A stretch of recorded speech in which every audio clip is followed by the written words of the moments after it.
So then after Bobby and Barry, was this when you met Dave Kelly? This is when Spraga introduced you to Dave Kelly? Aye. After that, no. Penthouse, no. Spraga say, I go pies and, you know, me go up there and Wayne was singing outside a Penthouse and he must say, excess amount of loving. And I was like, them time, I always just have some lyrics in my brain and a song jot down and they have a song say, loving, X amount, plenty. See? And him come and I say, you know, say, I have a song for fit that. Mm-hmm. And I suck come living excess and Wayne go inside, tell Dave, and Dave start voice me says the first. Now me I work with the great Dave Kelly. So everybody there, Daddy screw them and everybody was there. And it's just, you know, me was like kind of get up famous as an Uptown Youth. Cause me are the first youth I do it. The first little brown get Uptown Youth I got every guitar and I said DJ thing and I DJ with the youth them, you know?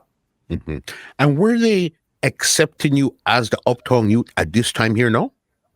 Well, couple artists always used to, and a couple producers, and up to this day, you got people where just have this thing where them kind of never believe, say, you know, I deserve because I never struggle or whatever enough, but you don't know his music. You can't tell, Millie Cyrus say she can't sing, you know what I mean? So I don't even watch them thing that none at all. It's like, there are some people where it start out like that, but then when them say years pass and even the system mash them up and them can barely reinvent, it's like them say Don Yute stand the test of time him song up here and him they out the same way I kick them up. So we did end up turn good friend and them understand the struggle now, like with the emergence of certain other artists that, you know, are aiding them career, you know? They get it right there. So, all right. So you said you recorded for Dave Kelly. You and Wayne Wonder did Love in Excess. When did you know this song here now started to really bubble for you guys? Blow up. Me there Miami now. Well, me there Miami now and me a party up here now. Waggy tea them back in the day and a party Miami style and my popular. So all of the all-inclusive party them up here now and there. And if I want a DJ, enough girl, you know what I'm saying? Beer, pretty girl, natural hair girl, natural eyebrow, everything. You know, them time there. And no done up, you know what I mean? Fresh, you know what I mean? Holly berries. And so now, Missy said, it a mash up the place. And I come and go Waggy tea one night and see it a bust the place and it all the number one in Miami. But I said, wait there. Something named Charter me can get pan. Oh, me get pan chart number one. Cause that song there, I don't know, management and not programming, it just gossip. I don't know. It's just, I don't know where that song they do, but I don't know where it do. As this I got, it's not my favorite beat. The beat is not me favorite for real.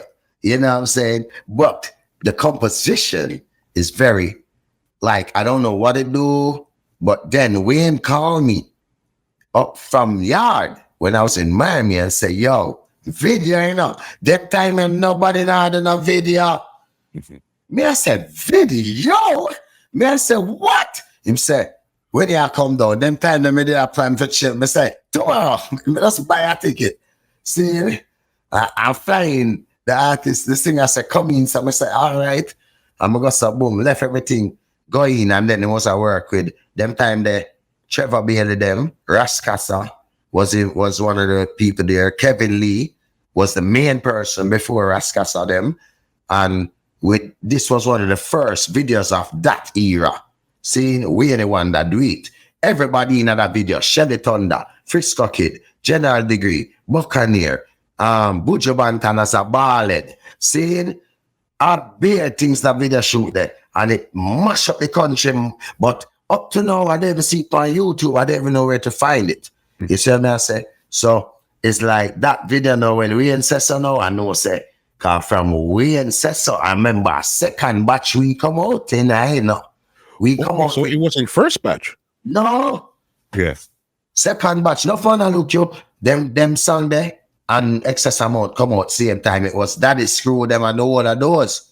You see me? And then we know. And then this I know say when I start hear it on the radio so much and I was like, all right. And this I know say I have a hit song. Did you guys start to take on the road together? Anything started to do some shows? What were you guys' moves at that time there? Well, boy, everywhere we in go in, call me up on stage, and you know what I'm saying, back in a them time, they like actually a couple times in Miami when Penthouse have showcase, them time there was Penthouse showcase, and I just go, and just, you know, you don't know me an artist, so I'm there in Miami more, and, you know, I'd be backstage and would I say, yeah, come up, come do this song. And I remember the first time I ever do it at Miami, Zane really touch a stage at Miami is way anyone that Penthouse showcase. Big up anyone that book. May I tell you, Zane, and him call me up and say, yo, I'm gonna come out and him sing the song. And a girl bust open her shirt. I was like, oh, what? You see? I was like, yeah. I get him a liquor, John. What? And I say, yo, and you know, and him said to me, when him see me, I bust the place and me I did the knee lift.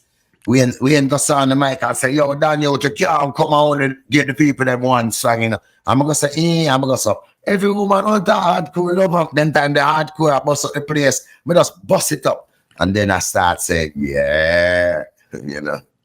From that point there, have this big song.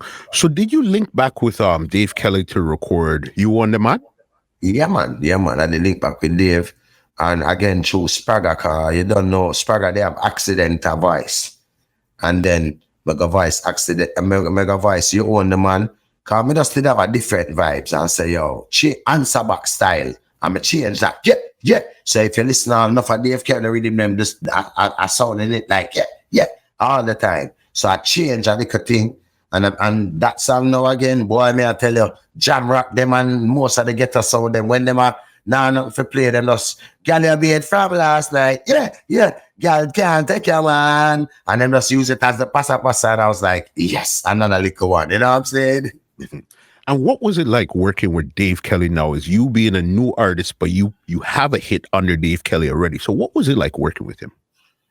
Well, him quiet and very in dream work. It's like him there, but it's just you wasn't really nothing where, you know, him done have everybody like already. He's not really, him's like a puffy like.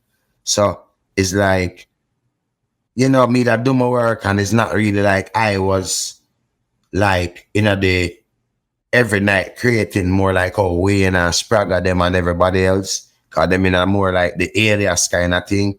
So I was like, you know, really just a youth to learn and I got through. So it wasn't really like, I didn't expect too much and I was just more grateful because I know, say, okay, what's next? You know what I mean? That's it. So you were never really official member of Madhouse crew? Never at all. I've never been a member of, not really a lot of Jamaican, like, it's more like just Don Yute and Spragga Benz is more like, you know, more than like it's a red square, you know what I'm saying? Because Spragga really was like me A&R and just carry me everywhere and just tell me when, yo, we are campaigning, you know, we are killer them, whatever. And me just step on the road in the garrison with everybody. So I saw come get up people all up to this day. When I go Jamaica, it's just run back on me.